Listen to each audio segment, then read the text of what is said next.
smart city has its own challenges, a smart city has its own profitability, its own place in the economy.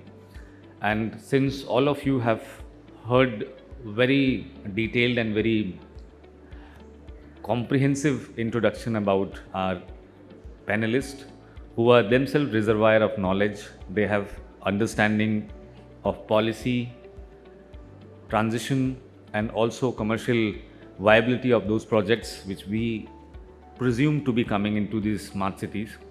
I would not spend much time on introducing or reintroducing them, and I know all of you are very excited to hear from our panelists. So without wasting time, I will be seeking our panelists to give few lines about their own recent achievements or recent developments or the work in which they have been involved recently, which may not be in our knowledge recently. And we will start with one of our most senior person on the panel, who has graced, who has given time with the presence. He is known as a lighthouse of knowledge, also in the policy regime from NITI Aayog, which is supposed to be innovating, also moderating and taking policies forward to meet challenges which we have been seeing into smart cities, into electric mobility, transport, city traffic, city urban planning, and also urban mobility planning. He has always been very, very instrumental to bring changes which are needed and required in the approach of understanding from different stakeholders. And I think this is what we expect from an organization like NITI. And with a very warm, heartful welcome, I invite Sri Sudhendu Jyoti Sinha from NITI Aayog to give us introduction and also a couple of follow-up questions which we may have. So, sir, it is comfortable for you to speak from there, or you wish to come here and speak? So I would say you will come here, it will be more comfortable for us. So give a good round of applause for Sri Sudhendu Jyoti Sinha.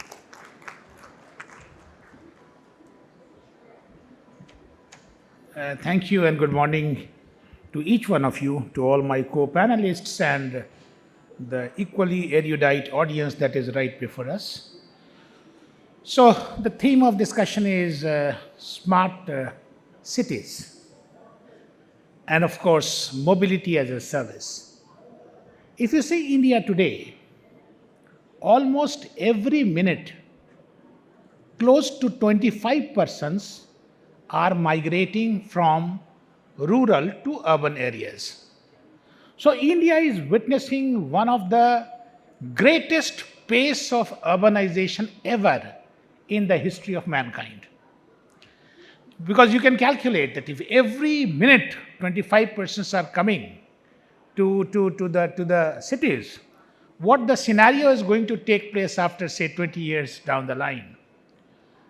Our sense is and understanding is that 2% of India's land mass, they are the cities, of course, they would be contributing 98% of GDP in India.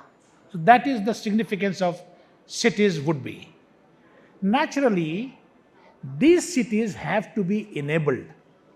People have to be enabled to make, the proper infrastructure has to be created so that they are able to move. And there are certain quality elements that have to be brought into that infrastructure.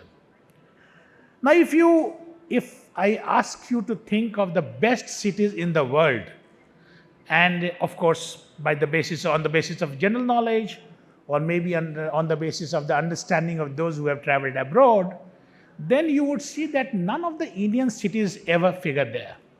So it is Copenhagen, it is Barcelona, it is Vienna, it's Sweden, it is even Singapore, it's Tokyo, but none of the Indian cities come. Now, if you see that why exactly those cities are the most livable cities of the world, then one element is that in those cities, mobility is not a challenge. Movement is not a challenge. In fact, if you have gone abroad and if to one of these cities, And if you are anywhere in the city, and if you think that you should be making a move from point A to point B, you will immediately find at a very short distance that the movement is there. Even at the transitional zone of movement, that is what we say multimodal integration. So basically, for instance, let's say if you are coming down from metro, now you have to go to your home. Now that becomes a challenge. Even in Delhi, it is a big challenge. So you don't know how you go, whether it should be an auto rickshaw, whether it should be an e-rickshaw. If it is late at night, we don't know whether it is any vehicle is available, it is not available. Those challenges are there. Now those challenges are well taken care of abroad. So what I'm just trying to tell you is that multimodal integration is one of the key parameters of these so-called smart cities. Our understanding of a smart city is normally confined to digitally enabling people to move in those cities. Now that is one aspect of it, but that is not the only aspect of it. There are things beyond. So how to have a seamless movement? If somebody wants to come, let's say from Greater Noida to this particular place to the Pragati Maidan area, though this is better connected, but let's say somewhere down in Chandni Chowk, how will he move without any challenge to him, regardless of his age, his or her gender, and regardless of the abilities or different abilities that is available to them, whether we are able to provide that sort of mobility, that is what the challenge is. Now at NITI, there is an urbanization vertical, there is an infra connectivity and electric mobility vertical. All of us we are trying to, with the help of number of think tanks, number of industry players, we are trying to work out that what policies should be the best so that we are able to drive it forward. Now there are some good things. One question always comes that how much time will it take in India to achieve this stage? Now in India, if you see, we are very much attached to our private vehicles, our personal vehicles. Normally, the common mobility infrastructure that is not considered to be kind of very well patronized. So if I ask someone that, and this is a common conversation, wherever you go, the first question is, kaise aap aaye? First question comes, aap kaise aaye? So if you say ki hum gaadi se aaye, apni personal car se aaye, scooter se aaye, then till that it is acceptable. The moment you say bus se aaye, it becomes very, so then you would say that, okay, bata diye hote, gaadi bhej dete hum, kind of thing. So patronizing public transport is considered to be infra dig in India. Now this mindset has to be changed. It would change only if the quality of public transport infrastructure improves in a big way. So if somebody says I came by metro in Delhi, that is acceptable. If somebody says I came by rapid rail transport system, that is acceptable. Similarly, if somebody says that I am coming by DTC bus, that should be acceptable. So public transport will be only acceptable if the quality parameters are there into it. If you know, and you will patronize it only if it is reliable, if it is providing you a guaranteed seat, the timings are suitable to you, you know that this is clean, it is charged, it is common, it is convenient to you, it is well connected, then you are able to patronize it. So with these initial thoughts, Abhijeet, I think this should be enough as a starter for my co-panelists as well as to the audience. Thank you. Very insightful, sir. I think the point which you said, that livability of city across the globe, we decide our transition, we decide our migration, particularly based on transportation. The kind of traffic you get in Bangalore, the kind of traffic you get in Delhi and Mumbai, it's always in debate that where do you prefer to live? And obviously in the later side of our age, when we get retired, we do not wish to settle in a city which is not good in the transport and planning. So with this, we bring our next speaker. who has a bachelor degree in architecture, has a master degree in transport management, also has been executive director at WRI, currently serving as managing director at ICCT, very, very much important and significantly contributing to the zero emission trucking, zero emission truck, zero emission transport, and also decarbonizing the way we look at our surface transport. So surface transport is something which is contributing 17% of our pollution contribution emission, and also a significant space in the GDP, where if we reduce our cost of surface transport, we can accommodate and we can achieve certainly 10 to 15% of our logistical cost, which is currently in 2 digit, to we can shrink it to 1 digit. So with this, we warmly welcome Sri Amit Bhatt to join us on the dais and give us an introduction of his recent work and also the worth sharing at this forum of Smart City, particularly in the urban planning space. Thank you.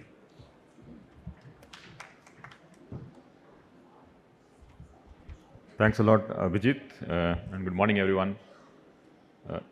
You earlier asked what was the recent achievement, and I would say my recent achievement was to reach here on time and not after time. Because the way things were communicated, I thought I will probably reach this place after the session is over. But anyways, I think one important thing which Mr. Sinha highlighted was this whole rapid pace of urbanization. The question is, when will this pace of urbanization stabilize? And that is very interesting data point for us to understand.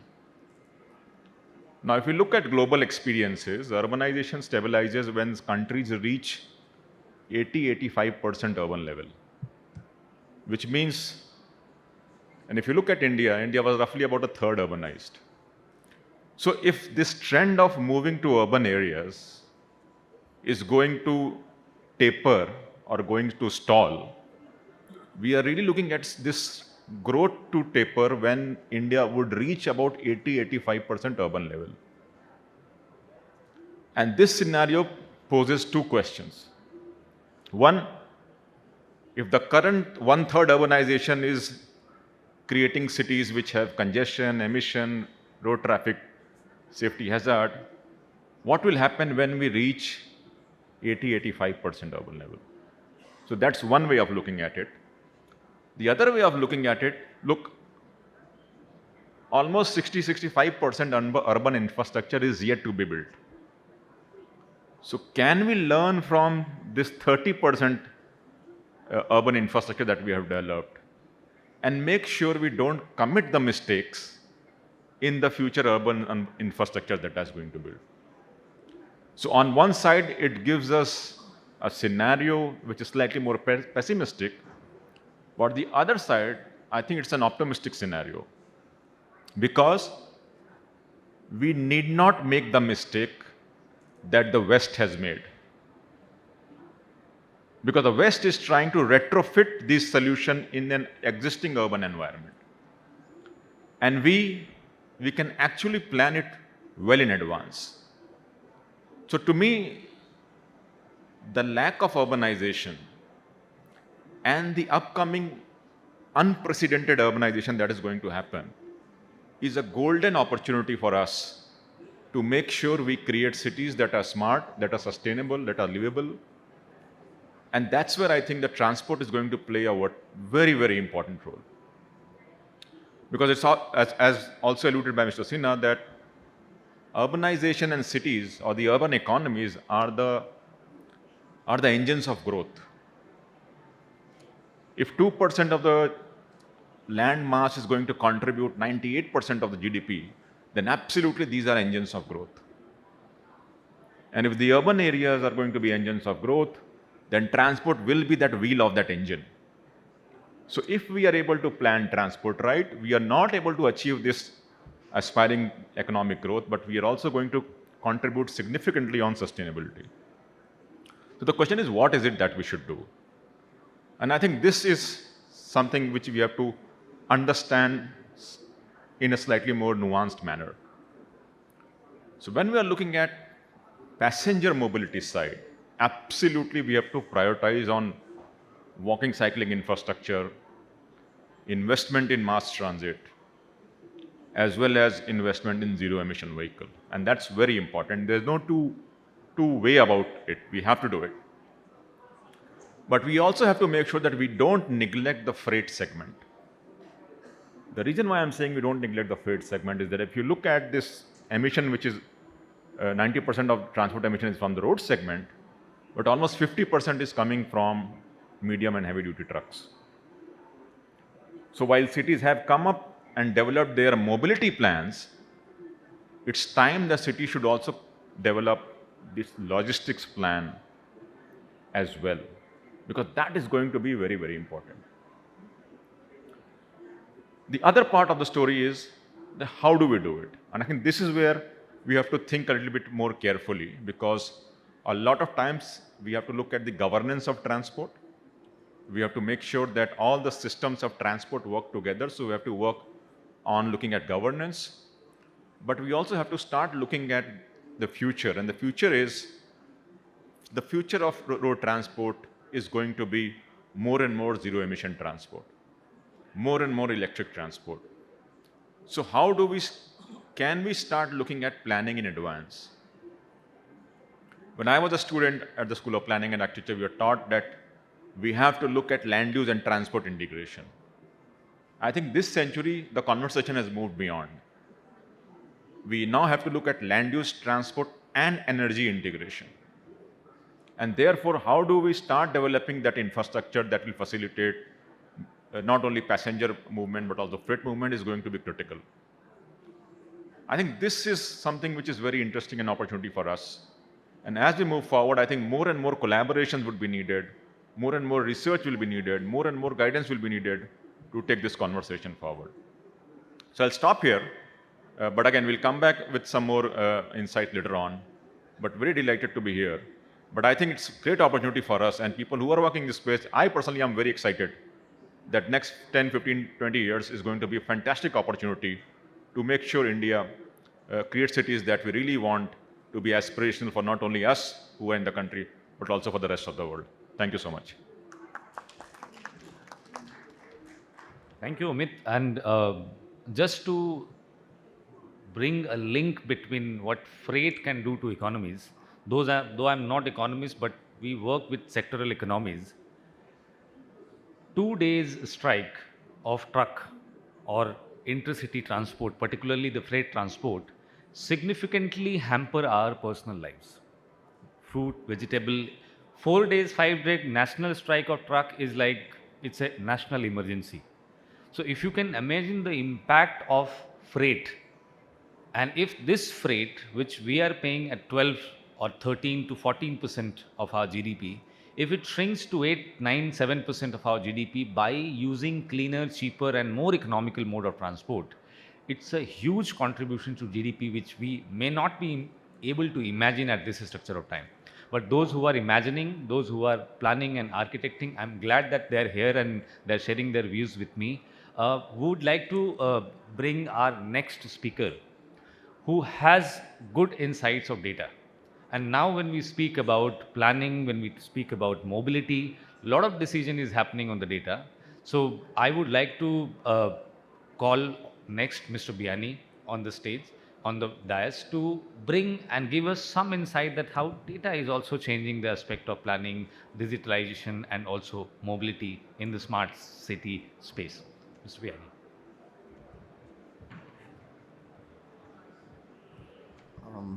Thank you. So, I was not asked about achievement, but I'll still talk about it a bit.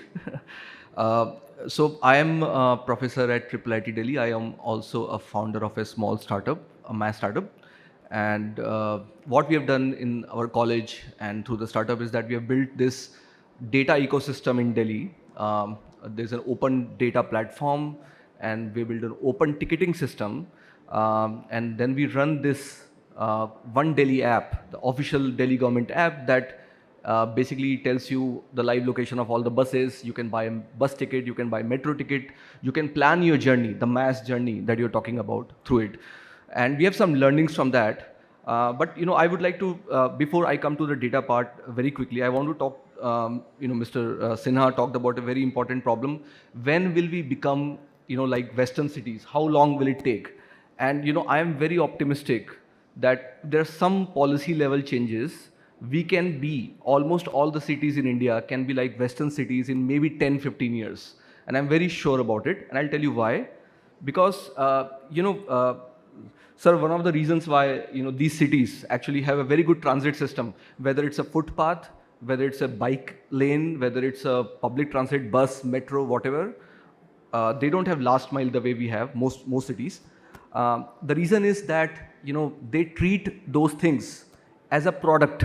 They don't treat availability of footpath as something that we should have. They treat it as we must have, and we must have in the way any company would serve a product. Okay? Imagine your Paytm app. If it does not work 70% of time, would you use it? That is the reason, because we have not making public transport. And when I say public transport, I also include footpath in it. Footpath is also a public transport mode. Okay? They don't treat it as product. Okay? By product, I mean there are two things. A product is successful because of two things. One, the product is good. First, the product has to be good.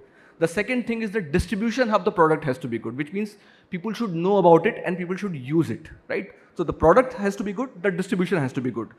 What has happened with our cities is that there is no vision for making a product because those folks who actually understand a product do not run it. That's the first reason. So basically making, including more professional support in running the transit of our country, right? Whether it's a metro or a bus, and you have seen DMRC, right? DMRC is an extremely professionally run organization. But Mr. Sinha talked about DTC.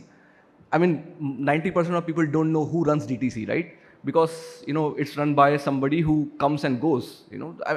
That is how our system is. So we have to make sure that the system is run by the right people. That's number one. With the right data, that's number two, and that's where data comes, and I would like to talk about it. So our experience with data is that people love buses. A lot of people, people here and me, we don't use buses as much because we are privileged people. We can use Uber, we can use our own car, but actually the poor people in India love buses. They don't love metro, they love buses actually. Because Mr. Sinha talked about 25 people migrating to cities every day. These folks are mostly poor folks. So my claim is that, and I'm talking about the how of what Amit talked about. How can we do it? Well, it is not a complicated problem. If we make every city which has more than maybe 2 or 3 or 5 lakh people, make sure that we have a bus system for every city, and it is run efficiently. And by the way, it is not a rocket science. In fact, well, it is more difficult than rocket science in some sense. Elon Musk runs rocket, but he is not able to run the tunnels. So mobility is bigger, tougher than rocket science. Yet, my claim is that we can actually improve our cities like Western cities in 10 years if we have the right bus system in place. In many cities, metro is great, but not every city can have metro, right? So that is the first thing. The second thing is on the use of data. Actually, this is where the product comes again. So the planning part is highly dependent on data. And now we have enough data sources to understand and make sure that we have the right plan in place. So really, with all the inputs that we have seen in Delhi experience that we had, it's actually not a difficult thing to plan our transit so that people start using it. So yes, we have to change our mindsets. Yes, we have to make sure that public transport becomes cool again, but that's not a difficult thing to do. I'm sure that if the government runs a better system through professional support, better professional support, we can actually reach where the Western world is in 10 years. And I want to talk about just last bit about jobs. Actually, smart cities, according to me, can be the biggest creator of jobs in the country, right? When you add one bus, there are 10 jobs, approximately 10 jobs that are created. Women most of the time, so this is something that we have found from data, that when you have buses, the mobility of women and poor increases. When mobility of women and poor increases, their workforce increases, which additionally adds to the economy of the city. So buses are not just used for transportation for rich, not just used for decongestion, but actually it's a huge economic um, to make sure that there is a better economic mobility, not just private mobility, but economic mobility. Buses are very crucial. So my claim is, again, I want to repeat this point again and again, that we have seen through data in Delhi that when the Delhi government has made buses cheap or zero for women, actually, women, I'm not sure if you know, but you can travel for free in buses in Delhi. We have seen that the transport of women has increased, and we have seen again and again that women actually say that now अब मुझे जाने का मौका मिल रहा है, मुझे अपने husband की ज़रूरत नहीं है, मुझे किसी गाड़ी की ज़रूरत नहीं है, तो उनकी मोबिलिटी इंक्रीज हो गई है और उसके कारण हाउस होल्ड इनकम बढ़ गई है. So this is one step. Cheaper mobility and better mobility is one step that is not just for cities but also for the economy of the whole country. So it's a very, very important problem, and we should solve it as soon as possible, and it can be solved. It is not as difficult as many other problems are. Thank you. Thank you. A big round of applause. आपने husband की ज़रूरत ही हटा दी. You have been into data. I'll come back to you with a lot of questions like odd even it worked for us or not. What are the good numbers for Delhi seeing, rather in between all worst numbers which we have been listening from all around the world. But let's move to our next speaker. She has been on the forefront of bringing rapid transport system. And if you look at the way regional rapid transport system has worked, then I would say it's not today's initiative. In this tenure of government, after spending 10 years, rapid transport system is on the mode of delivery at many cities and many positions. They are the people who have worked for years of life. Their experience matter to us in the planning of smart city, urban mobility, and also the multimodal logistic, which is the theme of this session. So with very warm welcome and applause, we welcome Ritu Singh ji from NCRTC. And also, ma'am, if you would be able to bring some insight of projects which are yet to come and which we can see in near future. Welcome. Thank you so much, and it's a privilege today to be part of this esteemed panel discussion.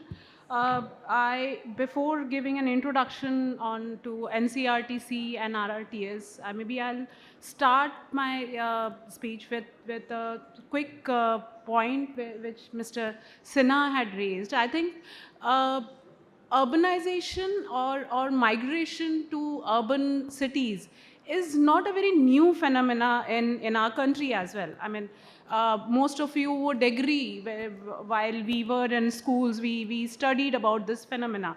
But the point is, till recent years, this particular phenomena was not considered as a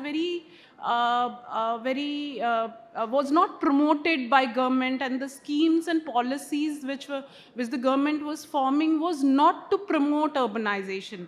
You must be remembering, while we were in schools, we used to write essays why urbanization is not a boon, and it's why we are leaving our villages. We were considering ourselves to be a more village or more rural-centric country, where farming was our basic employment model, and urbanization was not promoted by government as such. And hence, in last few years only, we have been framing policies, and we have been planning our cities to promote this particular phenomena, right? So hence, now the point that we have reached is we have very limited time frame to achieve the kind of infrastructure, the kind of transit systems which are required to support this phenomena, which Western countries might have done long years back. I mean, they are obviously having the advantage of not having such huge population. At the same time, they also have the advantage that they realized urbanization as a standard phenomenon, and hence they have all their government policies, all their planning done as part of it. So coming back to NCRTC, National Capital Region Transport System is an organization which was mandated to build India's first regional rapid transit system, which basically is aimed to bring neighboring cities of National Capital Region closer to NCR region, and hence bring about transformation in how people think of transiting from these small cities to NCR. Recently, by Honorable Prime Minister, the first Namo Bharat train was inaugurated, and we are very proud to say that we were able to achieve this milestone in the given timeline, in the targeted budget targeted timeline of this project. Uh, uh, Mobility as a service, or bringing about an integrated infrastructure to provide seamless end-to-end connectivity to our commuters, was the core to this project, where we planned our stations, where we planned our alignment such that it is well integrated with other modes of transit. But then the problem statement here is far above any one particular project. I think mobility as a service is a concept which we have been aiming for last few years, but have not been successful in achieving it. And the main reason why we were not very successful in achieving mobility as a service is because we have always been doing it in a top-down manner. Where we think that mobility as a service is having a standard platform or an open platform for ticketing or data sharing, whereas actually this particular approach has to be bottom up.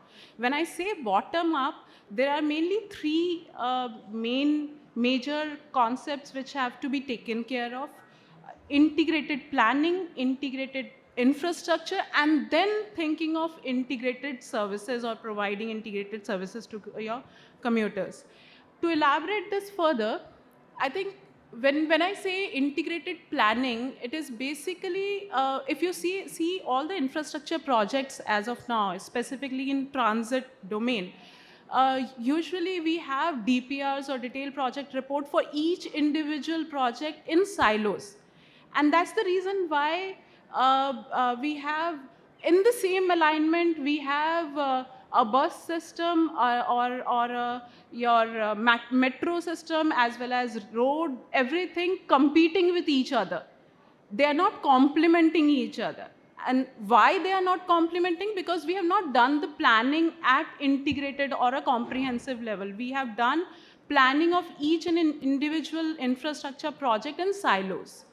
So one part is, once we have a data-driven, real-time traffic data-driven planning, then only we can achieve a comprehensive plan for any smart city, or for that matter, any RRTS or metro system or bus system for that sake. Second part is integrated infrastructure. You might give a single app to your commuters to travel from one mode to other. But then if you don't have a seamless integration, if you don't have a seamless connectivity across these modes, if the person has to come out of metro station, then cross the road in the traffic that runs 24/7, and then catch another bus, it is not a seamless integration. You might have given a single ticket to him to travel through different modes, but then until and unless you have a integrated infrastructure, you will not be able to achieve MaaS as such. And the third part is obviously to have a single platform where different agencies who are providing or complementing each other in providing an seamless commute or transit infrastructure, they come onto a single platform to give or share information with each other and have a set process in place for exchanging this data and also reconciling this data or at a later stage. Hence, these are the three milestones which we'll have to cover to provide mobility as a service. It cannot be done the other way around. We can't think of providing a single platform and then work backwards. So with that, I would give the stage to the speaker. Thank you so much. Thank you, Rituji. One very important thing which you said is very important for our expenditure also, particularly when we require a lot of capital intensive projects to revamp our infrastructure, also our mobility and also climate transition.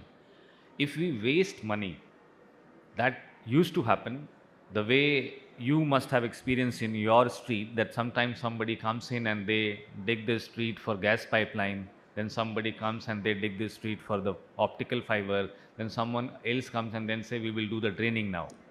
So all the time, half of the year, your street is digged with different reasons. Imagine that if it happens on the large project, for metro, for multimodal connectivity, for airport, for other transitions, the amount of wastage goes from the capital expenditure or the governmental expenditure is very huge. And with the project like Gati Shakti, which is integration of all multimodal logistic, planning for at least next 20 years, that which location, what type of GIS map we have on that particular location, which all projects are coming, where there is a metro connectivity, where there is a road connectivity, there is a bus stop required, is there a tram or metro or rail, rapid rail or any tunnel going inside it. They all are planned seamlessly to make possible and make sure that they all come and do their work nicely, comprehensively, keeping and accommodating other projects also. So that's a wonderful work, and I think in next few months we would see a lot of inaugurations, lot of new projects coming up. Delhi NCR has been a core part of our concern. Also Mumbai has got now started working on a new airport. Delhi has also started working on the Xavier airport. Also couple of very promising projects has came up. Both of these cities has been a area of pain for all of us, and I'm glad that we have you here to share more of it. So with this, we come next to Mr. Praveen. Praveen would be able to add much more insight to how national level and also on the corporate side, how industries are looking at it. So with good round of applause, let's welcome Mr. Praveen to come and share his views and experience with us. Thank you. Good morning. It's almost noon.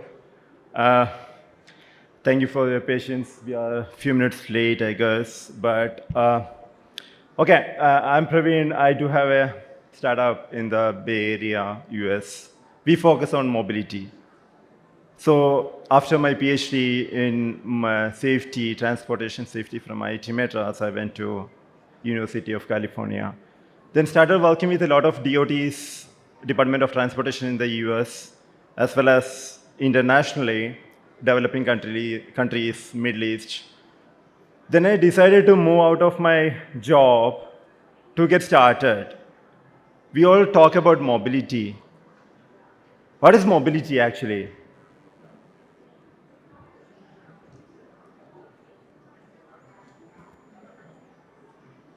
We need to move, right?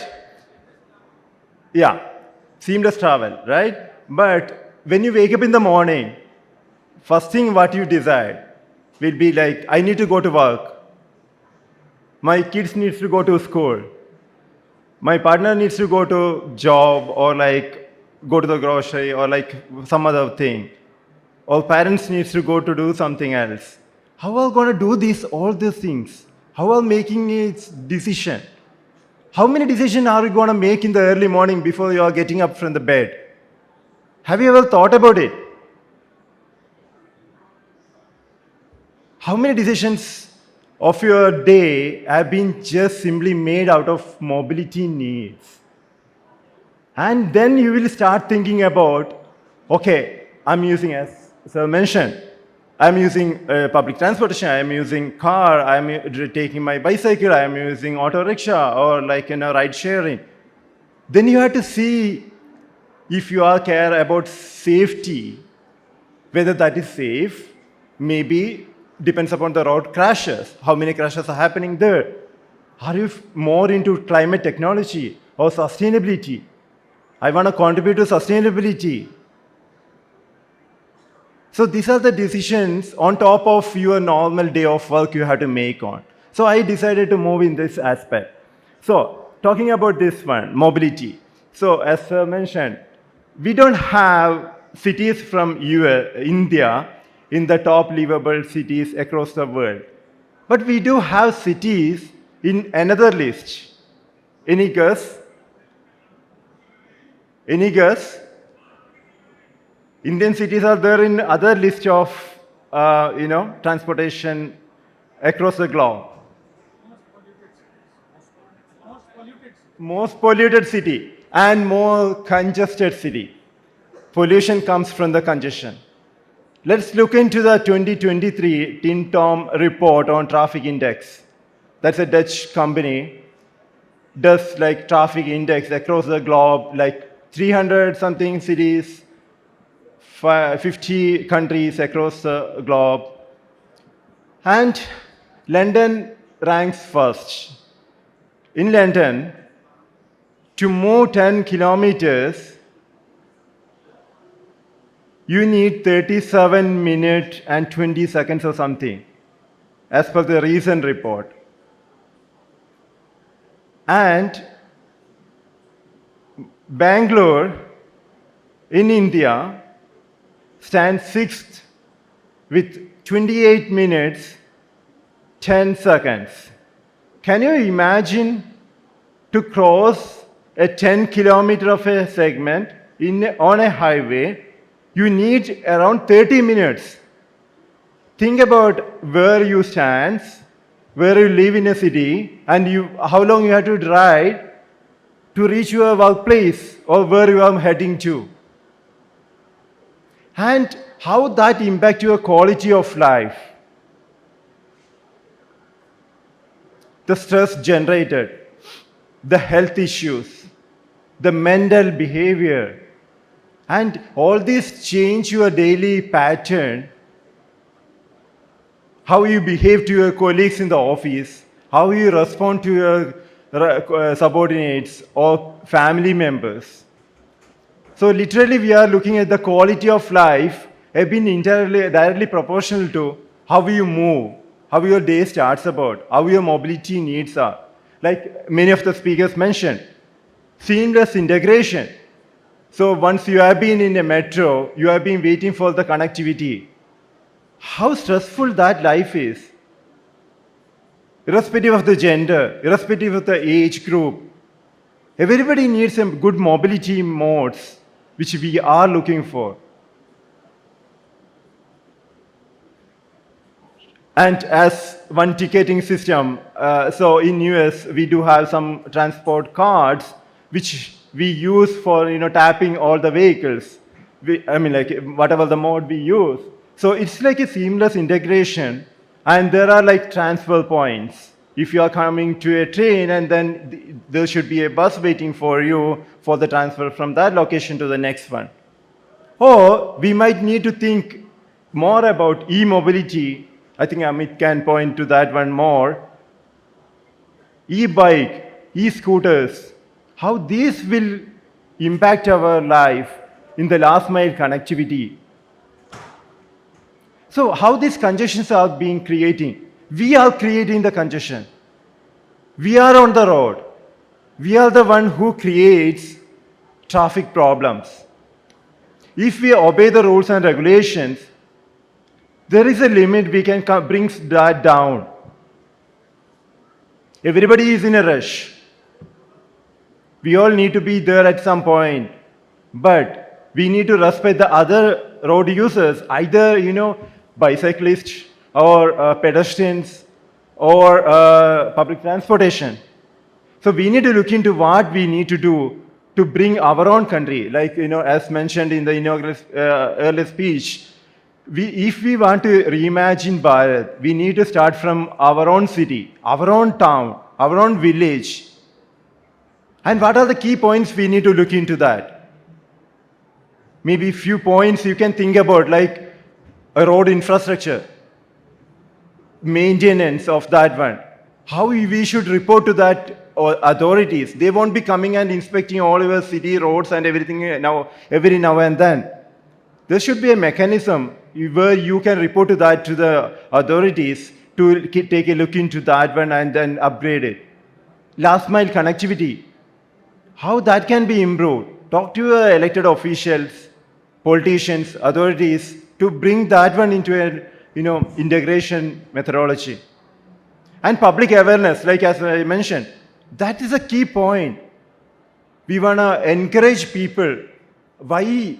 What is the need? Bring the community aspects to the integration, or because you are the users of this one, and the owner of these public roads or the facilities are the government authorities. Right. We need to think about it. Thank you.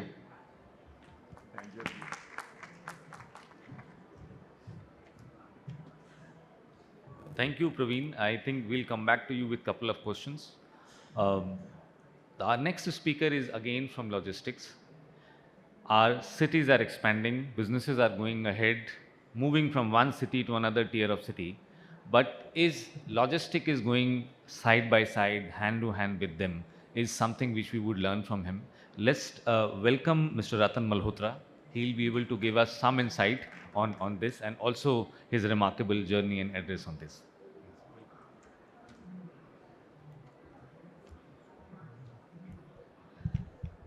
Good morning, all. First of all, thank you very much for inviting me in this forum. It's a privilege for me. So I will update what we are doing right now as a company, as a TCI. So we are into logistics. We do the supply chain solution. We have a huge network in India. We are operating around 1,400 offices pan-India with all the infrastructure and network. So we are available in each and every cities right now, which helps us to deliver the goods at each part of country, which is the requirement, like we are discussing mobility as a service. So network helps us to deliver the mobility at each part of country. We are doing many multimodal operations. We are using first mile like by road, then we are doing rail operation, and then we are doing last mile delivery. So we have developed some network kind of stock yards, regional yards out of the city boundary, so that we can decongest the city. We can do the rail operation from the city A to city B, then we store at the yard, and then we do the last mile delivery to the dealers or end customer. So that helps to reduce the pollution also, as we are using rail as a network, and which helps to reduce the congestion in the city. For this, important part is the capacity and the capability of a partner or to develop the infra. It is required to have the capability and capacity. And the most important thing is the trust in each one of the partner we are working with them, and the customer. Trust is more important with them, and the quality of service is important. We are working on mainly for the 4 KPIs. One is like on-time placement, on-time delivery, then third is damage-free delivery, and fourth is the safety of trucks, goods, and most important, human being. So we are doing many special activity for the drivers community, because driver is more important part of mobility. He is the one who run the trucks. And in India, the infrastructure for the drivers is very not comfortable for them. The take home of the driver is very less than what he is getting in US.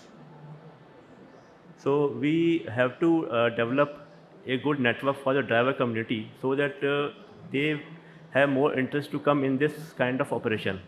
Now the son of a driver don't want to become a driver.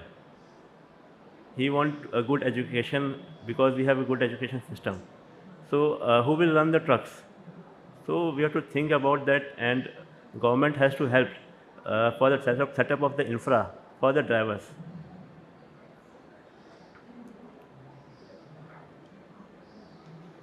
And multimodal, we are working with the Gati Shakti, under Gati Shakti, and we are discussing with the DFC, NHLM for the development of many multimodal logistic parts in India.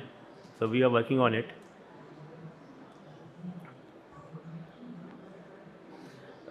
In overall, all this cost will remain the challenge, because the quality of service we want, the customer want.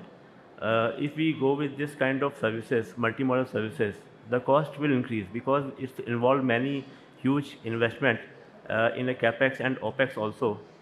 So cost will remain a challenge to how to reduce the cost after all this huge investment. So I request government to support some aid system for development of infra in India. Thank you very much. Thank you. Please take your seat, and we are hardly left with any more time to take much questions, but at least if you all agree, we can do a rapid fire so that couple of questions which has came to us in the promotion of this panel can at least be answered. So if I see the next generation, millennium generation, then that generation is very, sir, this question is from you, Mr. Sinha. The generation is very much keen to take mobility as a service. They are ready to take public transport as their option, and they're also ready to take their next vehicle as a clean vehicle. So if you have to give one advice to how do we prepare ourselves in terms of policy and bringing the ecosystem fit to their pocket, fit to their priorities, what are your suggestions to bring the owners away from the policy makers, stakeholder, operators, manufacturers, to people who are willing to take but they're not being able to take, so that they can more people taking this up? So I will just use three words. Yes. That is awareness and the technology and the right kind of business models. So with these three things, it is perfectly possible to do it. Yes. So Amit, I'm coming next to you. How do you scale overall preparedness of our national ambitions to achieve net zero emissions in terms of particularly procurement, infrastructure, financing, adoption, and also from the state government perspective and the national perspective? So I think we'll have to develop a kind of pathway on, so when you're looking at 2070, from transport side, what powertrains, what fuels can deliver the net zero target.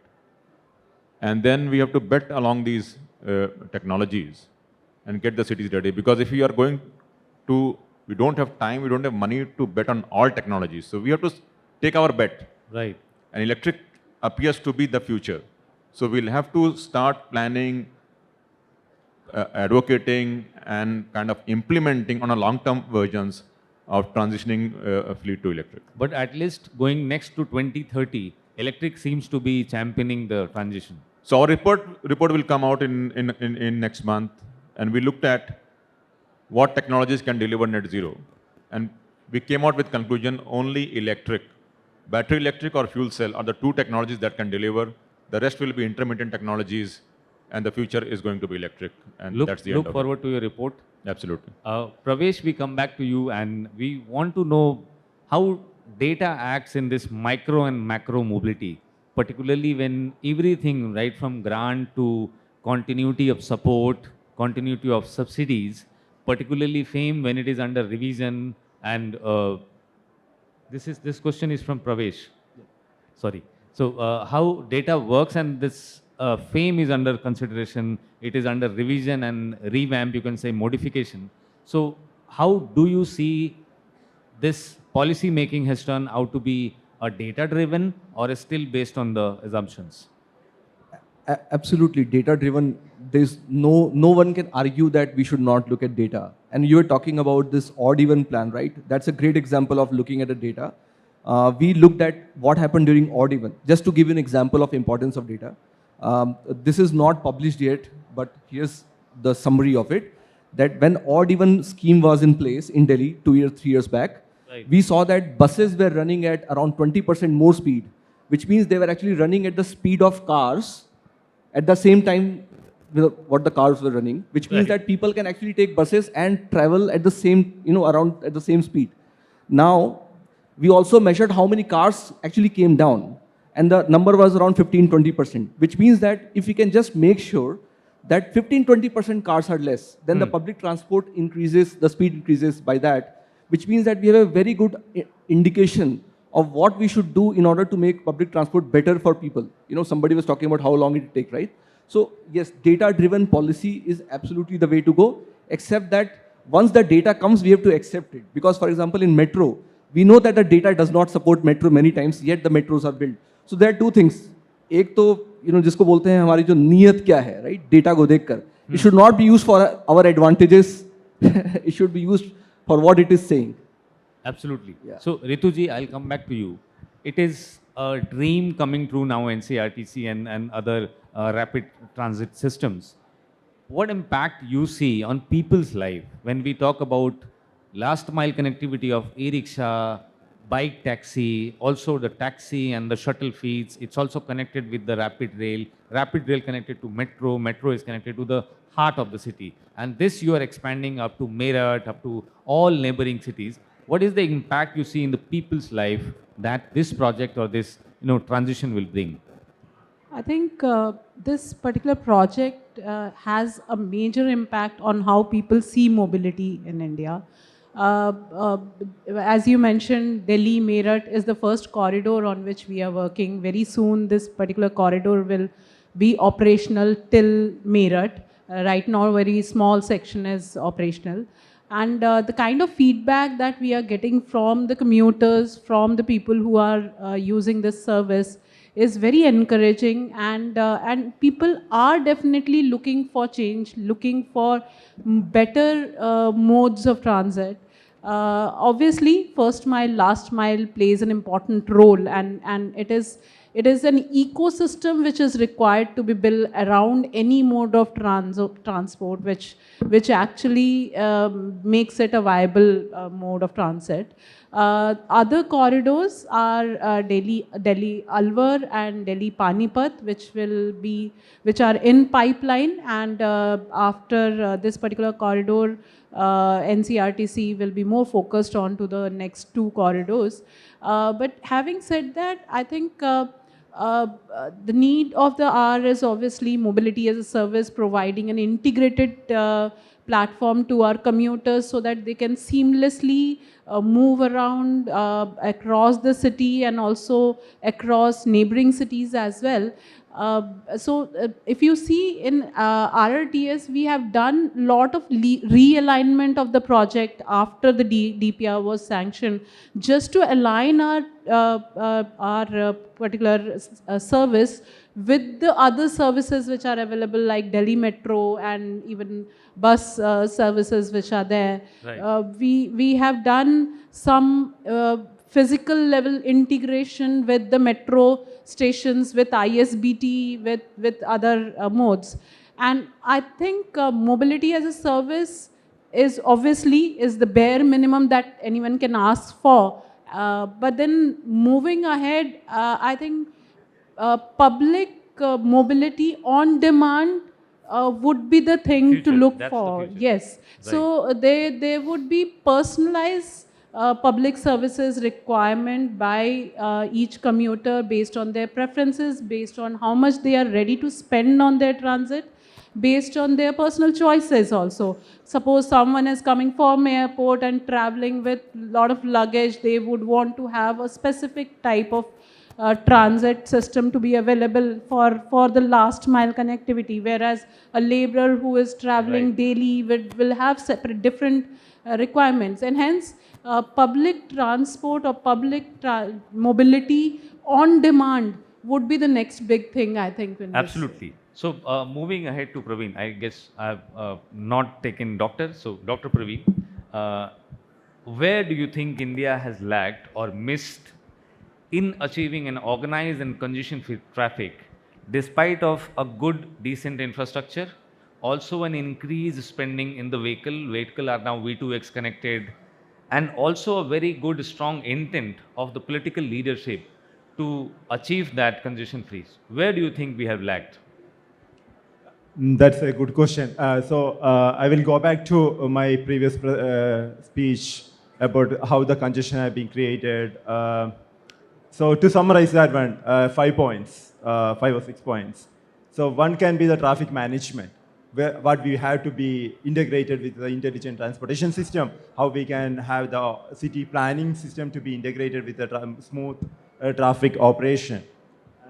And, the second can be last mile connectivity, as many of the speakers have been mentioned.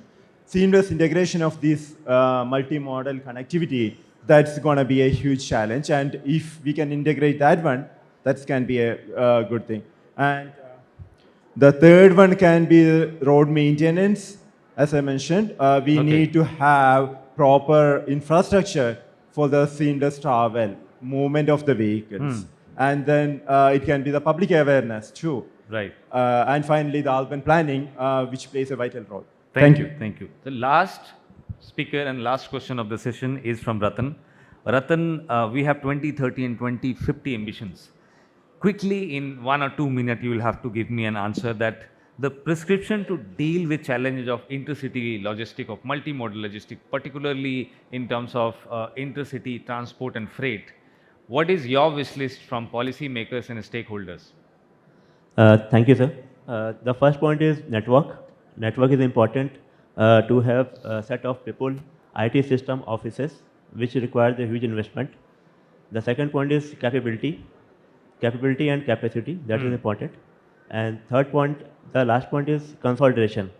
Consolidation is important because in India, the segment is very fragmented. So we have to do the consolidation of the good partners so that data interchange can be done through API and AI technology. Thank you. Thank you. With this, we reach to an end of a new generation discussion where millennials embrace and they are ready to embrace new generation multimodal mass transit and mobility as a service. We also thrive in a smart city, a very robust intelligent transport system infrastructure to uphold these kind of development. And also India is looking at the vast size of our population and also transition and transactions which we are doing on the mobility and surface transports are very huge and maybe a leader for zero emission transport in coming years, in coming time. India has also generated a very good amount of attention globally to bring and lead this transition into climate financing. And I believe in coming this year, we wish to see a lot of new changes, new type of instrument, infrastructure and projects coming soon. So with this, I, Abhijeet Sinha, take off and also thank all of you for being wonderful audience with our esteemed panelists. Have a great and wonderful day ahead. Thank you.